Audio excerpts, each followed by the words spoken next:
মালিক বিন দিনার বেহুশ হয়ে গোরস্থানের ভিতরে পয়রা রয়েছে।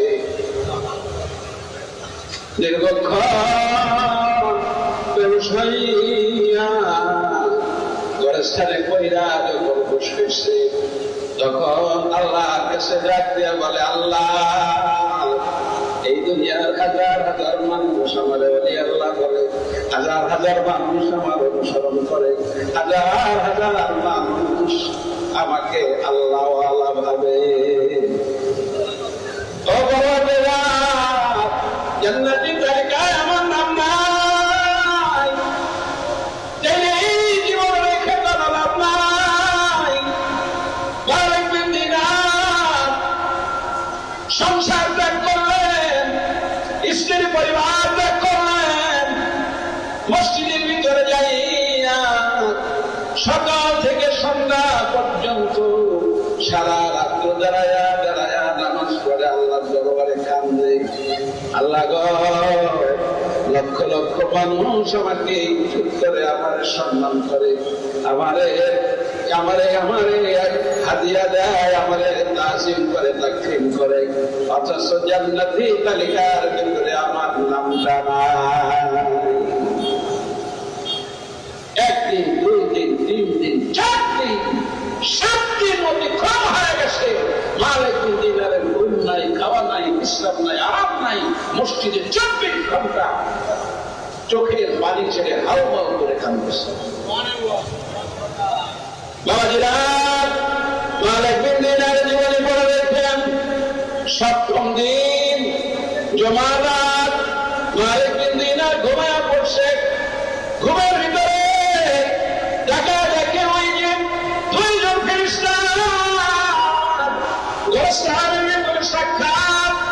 ওই 2 ফেরেশতা মালিক বিন দিনারের মাথার কাছে দাঁড়ায়া ওনারে ডাক দিয়ে কয়, মালিক বিন দিনার, আর কাঁদতে হবে না, তুমি বেহুশ হইয়া পড়ছিলা, তুমি বেহুশ হইয়া পড়ছিলা। 7 দিন পরে তোমার খবর নিতে আমরা আসছি। আমরা যখন আসা শুরু করছি, আশা জিমে তোমার এই মহল্লা জান্নাতি মানুষের তালিকায় একটা নজর আমরা যখন দিলাম, আসার সময় দেখি সবার শেষে তোমার নামটা মালিক বিন দিনার জান্নাতি তালিকার ভিতরে আল্লাহ পাক লিখে দিছে।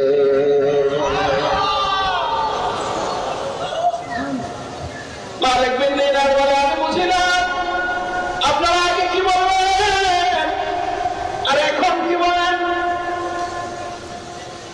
ফেরেশতারা ডাক দিয়ে বলে, আপনি জিন্দেগি ভালো ইবাদত করছেন, আল্লাহ জিকির করছেন, মানুষকে দিনের পথে আনছেন, কিন্তু আপনি যখন হাত উঠায়া আল্লাহ দরবারে যখন কিছু চাইতেন, আপনার ওই হাতের সঙ্গে চোখের পানি, আপনার নাকের পানি, আপনার মুখের পানি, এগুলি একত্রিত হইয়া আর নবীর দুরূদ সালাম মিশায়া আল্লাহ দরবারে পাঠাইতেন না। আপনি রাত্রে জাগরণ করতেন, কিয়ামত লাইল করতেন, কিন্তু আপনার চোখের পানি আর নবীর উপরে দুরূদ সহ আল্লাহ রাব্বুল আলামিনের কাছে আপনার ফরিয়াদ কর, যেই দোয়ার ভিতরে আল্লাহর নবীর দুরূদ নাই, মুআল্লাকাতুন বাইনাস সামাওয়াতি ওয়াল আরদ, ওই পাণ্ডুলিপি কইরা আসমান জমিনের মাঝখানে ঝোলা রাখা হয়, ওই দোয়াটা দরখাস্তটা সে আজিমে যায় না। এই 1 সপ্তাহ ওই মসজিদে বৈশা তুমি এমন কান্দা কাঁদছ,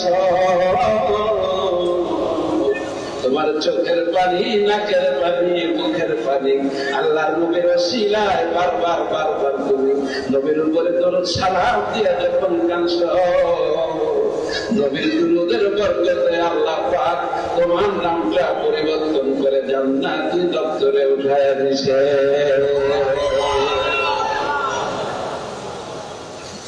আর আপনি দুরূদ পড়বেন না, আপনি কারো নবীর সুপারিশ ছাড়া কি আপনি জান্নাতে যেতে পারবেন? কে কে পারবে দেখি হাত তোলে। তুমি সুপারিশ ছাড়া জান্নাতে যাওয়া যায়? যার চেহারা দেখলে জাহান্নাম হারাম। শরীয়ত যার হাতের মুঠার ভিতরে ছিল, উনি যেটাকে হা বলতেন কোটি মানুষের জন্য হারাম হয়ে যেত। উনি যেটা না বলতেন কোটি মানুষের জন্য হারাম। ঠিক কিনা? আঙ্গুলি এছাড়া করছে, চন্দ্র দ্বিখণ্ডিত হয়ে যাবে, আবু বকর আছে উপরে আছে পড়ছে। ঠিক কিনা? এর পরে দূরত পড়বেন না, কার পরে দূরত পড়বেন? হাদিসে আছে এক সাহাবী রাসূলুল্লাহ দরবারে আসা হাওমা করে কান্না শুরু করছে। হুজুর কয় কান্না কেন? কয় হুজুর মুসিবত। রাসূলুল্লাহ বলে কিসের মুসিবত? কয় আমার ছেলেও নাই মেয়েও নাই। শুনেননি? শোনা যায়, বোঝা যায়। আমার কি নাই? ছেলেও নাই মেয়েও নাই, সব করে একটা পোলা পালছি, আবার করে একটা পালক ছেলে পালছি। পালতে পালতে পালতে পালতে ছেলেটা বড় হয়ে গেছে। ছেলে আমারে আব্বু কয়, আর আমার স্ত্রীকে আম্মু কয়, আমার বাবারে দাদা কয়, আর আমার মায়ের দাদি কয়। এমন প্রেম হয়ে গেছে, এই সন্তান আমার বিবি ছাড়া ঘুমাইতে পারে না,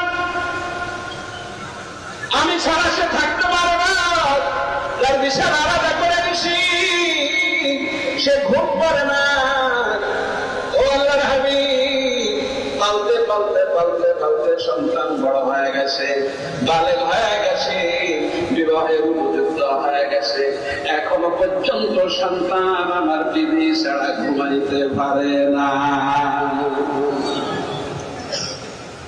বলেন তো এই সন্তানের সঙ্গে দেখা যাওয়া যায় আছে? আছে?